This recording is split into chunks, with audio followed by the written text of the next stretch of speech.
Welcome to the Coffee Experts Club. If you're at all interested in anything we talk about in this episode, go ahead and check out the description down below, or if you even just want to know more about us, click on the links below. Now on to the episode. Yay! Coffee Experts Club. What's going on, gentlemen? Howdy, howdy, howdy. Good day, sir. Yes, Drew Moody. I was just with Drew down in Belize the last little over a week. Had such good times of connection. Those of you, because you're in podcast land and can't see his face, don't know that he's actually sitting in the office in one of our locations that we chose not to put air conditioning in because we're like, we don't want people to live in this office. So that's the one part that doesn't it. So he's just like sweating it up in this glass room as he does the recording. So Drew, I watch you getting thinner by the moment. It's not as bad as it used to be when I first came down here. Seriously, the back room of the old Burns was rough and so freaking rough. It was like a big cement building, and it was like the deeper you got back in, it felt like you were just climbing into an oven. Like it was so warm the deeper you got into this thing. Climbing into a little pizza oven. At least he's got residual air conditioning in there. Like it just kind of barely breathes in, but there was no air conditioning at all. Well, I know it's just right behind this door. I just push my way out. Safe. He just opens it and fans it in a little bit, Ben. Just like brings it in, like gently bringing in AC. Hey, anyway, so guys, I thought today, hey, Coffee Experts, thanks for joining us. For those of you who are joining us for the first time, this is your one-stop shop for all things coffee, but especially coffee drive-thrus. You know, collectively between the three of us, we've been doing this a long time. We've opened a lot of coffee drive-thrus. So if you're thinking about starting a coffee drive-thru, this is a great place to lean in and get some gleaning. If you've got a coffee drive-thru, this is a great spot to just do a climate check. Hey, how are we doing? How are we lining up? We are underneath a lot of hoods of a lot of different coffee shops doing a lot of consulting and helping people with their operations. And so it's a great spot to drop in and just see how you're doing and to give us feedback. Hey, reach out to us on socials. We're on Facebook, Instagram, TikTok, any of those places. Drop us questions, drop us things you'd like to hear content discussed on. Today, we're going to talk about culture. You know, it's something really important that we talk about a lot on the show, something Drew and I dealt with very firsthand this last couple of weeks in Belize. And we thought we would talk about culture. You know, I heard a gentleman speak this last week on culture, and he said, if you're not teaching your people culture, somebody is. Like if you're not infusing and inventing culture, they're learning it from someone. You know, and so I think that Drew and I got some firsthand experience in that this last week, and I thought we could have a conversation about it today. Ben, do you have anything to start us off with from your perspective? I know you invested a lot of culture into roasters back in the day and are consistently consulting clients on this. Maybe some ideas on culture you want to drop here? I think it's the most easily overlooked aspect of your business because most owners are just so head down into the customers, focused on the product, focused on, being a good business for the community. They forget about like, how are my people? How's my culture? Like, do people like working here? Do people like working for me? Like, do I have a sucky culture? All things that I think just get kind of lost by the wayside until owners start going, wait, I've got a new employee like every 2 months. Maybe my culture is kind of garbage. Or maybe like if I am hiring all the time, am I passing on culture as well as I did at the start? Because I think that culture passion atrophy is a real thing. You know what I mean? Like sometimes you can begin to wane on like how important it is because it's easy to get annoyed with people, right? It's easy to feel like, come on, man, is this even sticking? Like I've been investing all this heart, all this time, all this extra, and like, does it not stick? I know Drew and I really have had to wrestle through that this last month as we lose some of our people that have been with us the longest. You know, this last month was a little bit discouraging on losing people that had been with us for a long time. And I think when you lose those people, it's easy to feel like it's easy to get discouraged. It's easy to like have some heart that like just gets a little bit disenchanted sometimes, where you're like, man, I felt like we really invested here. And then when it doesn't stick or it doesn't last, or if there are things that just people do that you're like, where did that come from? That doesn't feel like our culture. It can be something that's a little bit discouraging. Drew, I don't know if you want to talk on that a little bit. I know you have felt it the most because you're down there investing your blood, sweat, and tears into the people. And so it's easy to feel like that when things don't like go the way that you had hoped or would want. Yeah, I mean, you give me the floor, I could go on a whole diatribe about this, but try to keep it succinct. I mean, I remember at Roasters being kind of a cheerleader for the culture. You know, I was really excited about it. But there's a big difference between being a regional manager or employee and being, the decision maker, right? So when things shifted to being the owner here, it's almost like a vulnerability thing because it's easy to be cheering on, unity and teamwork and togetherness when I'm just an employee. Mm-hmm. It's harder when I speak into those things and see the employees either not understand it, not stick with it, not like it, not appreciate it. And then it makes you look at like, am I doing it wrong? Am I disingenuous? Am I taking advantage of people?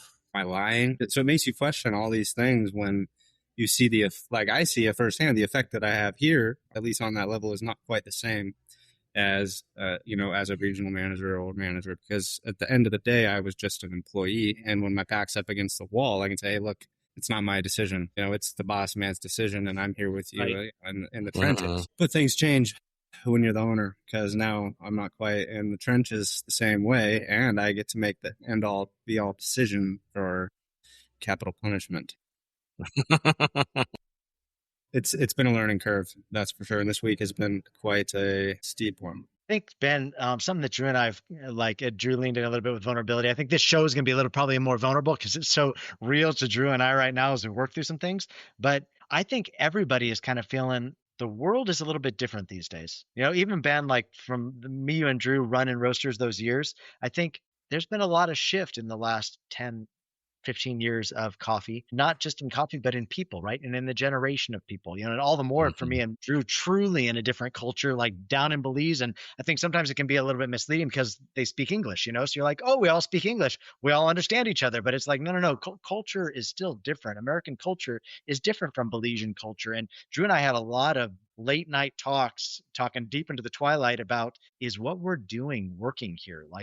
Is it translating right? Things that we feel like is so ingrained in us and we're so passionate about, and we give it out and we're generous and we're doing all these things that we feel like should be speaking this language. And it's when it falls flat, we're like, is there something wrong with us? Are we not doing this the right way? Is it not translating the right way? But I think that too, this generation of young people is different, right? The things that they value, this generation doesn't seem to value money the same way the generation previous did, even promotion, a lot of this generation doesn't seem like they want promotion. They just want to kind of coast. They're ambition seems low in the current culture that we have of hiring young people as coffee shops.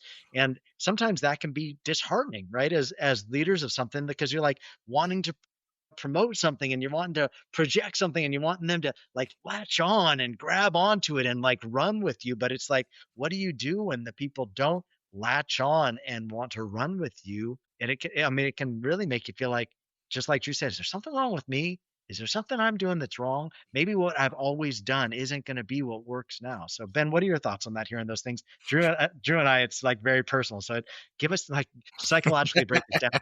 You want to sit in the counseling seat. Yes, the problem is you. You're the entire problem. No, I'm just kidding.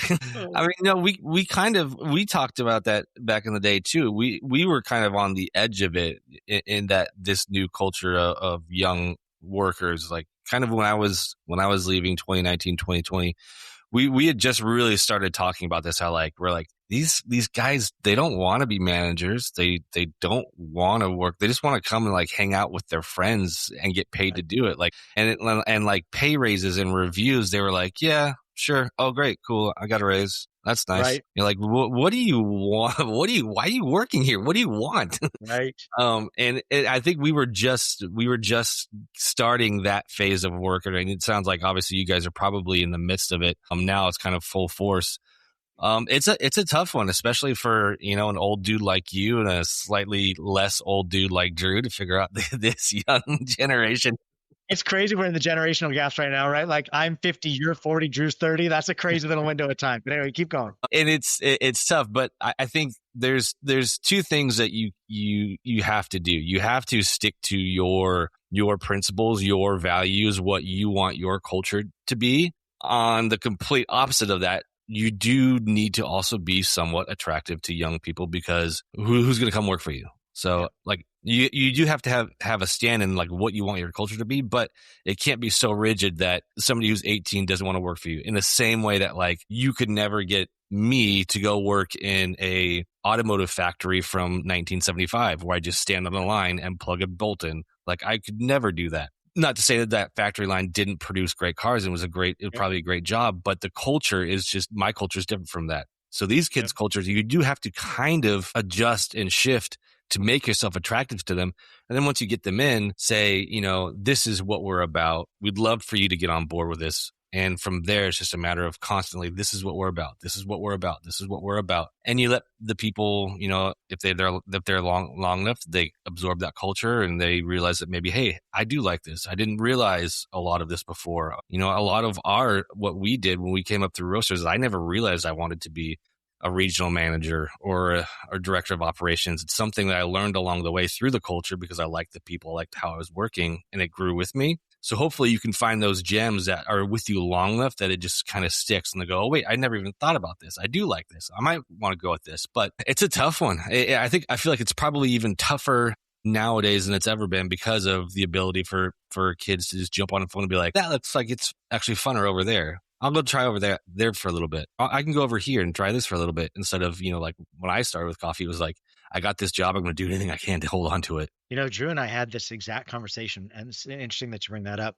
It was so crazy, Ben. This last round of hiring we did in Cayo in our San Ignacio store, we got 175 applicants. Like we put out cow. In 4 days, 175 applicants, right? That Drew had to go through and figure out. And so he was doing batched interviews, like with groups, and we had like back to back him in, like he's interviewing groupings to find these new hires. But what it really encouraged our hearts is there are a lot of people that want to work with us. Mm-hmm. And we actually have our choices. Now that we've made a name for ourselves in San Ignacio of people want to work here, and maybe we can find people that do want to progress this, realizing that it's not going to work for everybody, but we do have, not that we want to get hard about it, but like maybe just quicker to determine, this person isn't going to be a cultural fit. Hey, we appreciate you. You're a great person. We're going to cut you loose, move on, do another hire. Like it can be a little bit exhausting, but maybe we could lift to, there are just certain kind of people that are going to be able to travel with us that want the same things we want. And we want the best of the best to work here. And Drew and I even talked about, we start doing all of our hiring in Cayo, in San Ignacio, train the people and then move them over to the island and maybe do team rotations. Of how could we continue to like grow the people here and then move them? Like, so we had a lot of conversations, but a lot of it was around, are the people the right people moving with us? And I think the other part of that, and Drew, maybe you can lean in on this, is like, are we having the hard conversations? Mm-hmm. The kid that's raised up to be the manager now in Cayo in San Ignacio, he was actually an assistant manager that we demoted. And then he like caught life and like worked through things, stuck in there with us, and he actually came back as an assistant and then now has moved up to a manager, and he's a totally different kid. But I think it took us having hard conversations and him determining, does he want to stick here? Mm-hmm. Like, is this the culture that he wants to live in? And even being willing to lean in and have the hard conversations of, hey, when you do this, it makes me feel like this, and I don't want to keep having that kind of a relationship with you if you want to stick around here. So I think it does require having the hard conversations, determining, is this person the right cultural fit for us? And maybe being a little bit more particular on hires and recycling people out if they're just not going to be a good culture fit. Mm-hmm. Drew, what do you think about that? Well, I think, and we're working with some clients in the U.S. that are facing some really similar issues. That, gives me a little bit of pressure relief that it's not just Belize. It's not just you. A generational thing. So yeah, and we run the shops pretty similarly to the ones up there because they're all friends of ours. You know what I mean? We all have similar values. Yeah, I think that when you first start a business like this, and because of the bootstrap mentality we raise these people up next to us because we started, we're working the bar, we're working the events, we're doing the hard stuff, we're solving problems, we're building systems, and they're right there next to us, But just like any relationship, as you grow and change, you have to reevaluate whether or not you still share the same values, you still have the same goals, you still want the same things as the people in that relationship with you. And having those conversations, we have luckily a nice little review system that allows us to openly talk about issues on a healthy, neutral platform, because we let them review us at the same time. But really determining whether or not where we still aligns with where the people are at with us and where they want to go, or where they're comfortable going. We actually, I think it was actually over 200 applicants, not to toot our horn or anything like that. Jeez. But it was an eye opener for the baristas here. And we actually lost a lot of baristas because I gave a speech at one of the meetings saying, look, guys, this is how many applicants we got. And this is the type of performance I'd like to see from you all moving forward, because we moved to a new store. We have these new standards. We're going to implement some new things, some new challenges. And it seemed like it just didn't fit where some of the kids were, which is good. At least they told us about it, right? Rather than hanging on and making things more difficult for us and for them. Healthy departures still sometimes don't feel so great. Mm-hmm. But just because we had that open conversation, it gives them the opportunity to decide for themselves, rather than, I have these internal expectations and I don't speak them out. I don't talk about them. I just get frustrated or just start disciplining people. And that's not fair to them. You know what I mean? Mm-hmm. So giving them the opportunity to speak into what they want as well with you.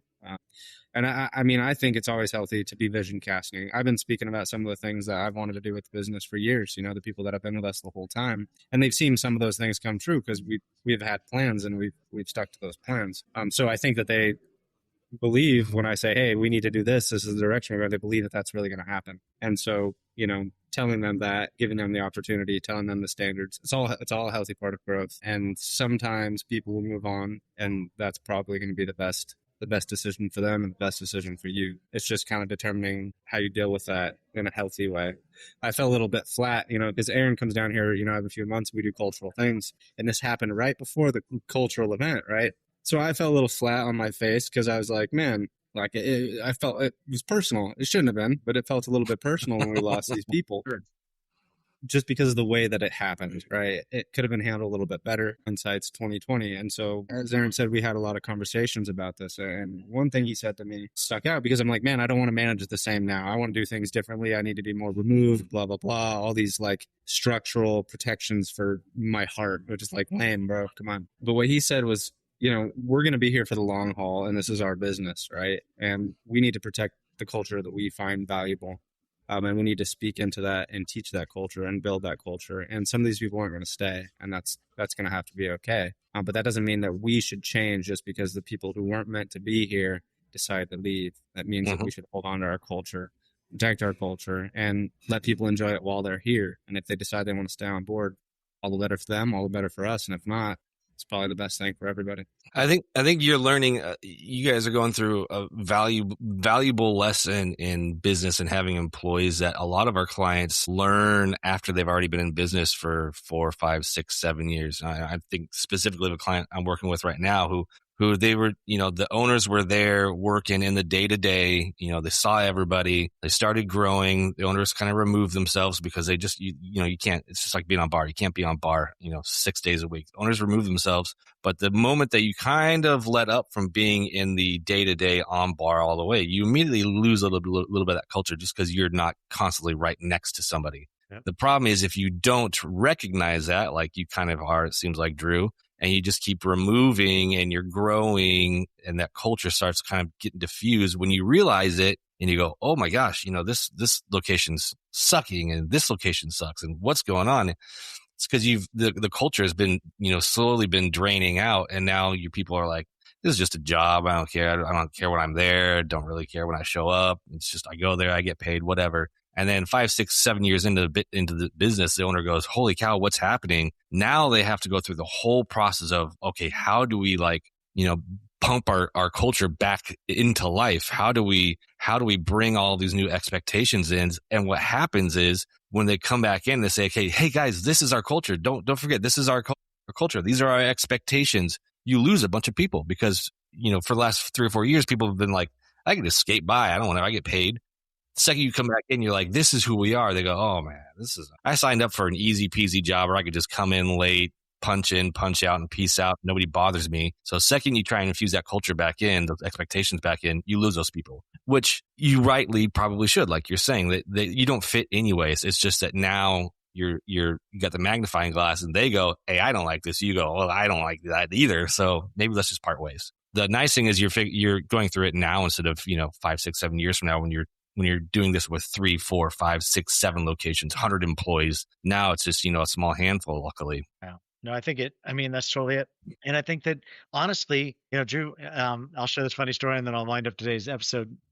Drew and I had this conversation, it was a little bit disheartening, like I was saying, we had lost a couple of veterans and, Drew was like questioning the universe of what what is culture and what should I and like he got a little bit in my head, and so we did this staff appreciation dinner. We do them every quarter when I come down, and Megan goes, "You're acting weird. What's the matter with you?" You know what I mean? Like he's, but like Megan's like, you're acting weird. Like, what's going on? And I'm like, Drew's got me all in my head, like on like what is okay, what is working, what's not working. I'm like having this existential crisis on am I going to genuinely show up as me because this is translating right, And but I think that as we push through it, and really that was the come to Jesus that Drew and I had as we continue to have more and more conversations of no, Drew and I know what works. We know Drew and I work really well together. Like we've got a really solid, we're very similarly wired when it comes to cultural and valuing people and investing back into communities. And it's like, no.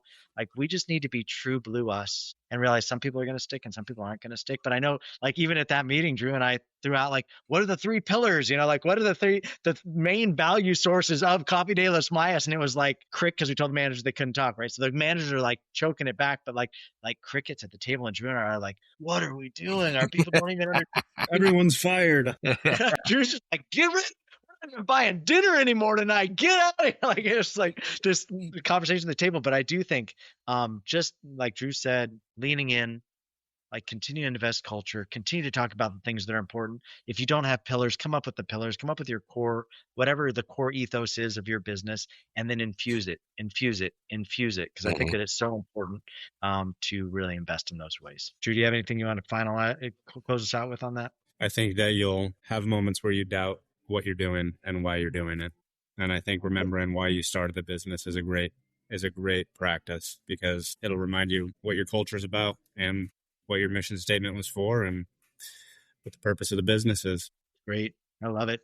Yeah. Drew mentioned evals. Like I'm going to just do a little cross germination of our podcast. So we have another podcast called Ops Experts Club.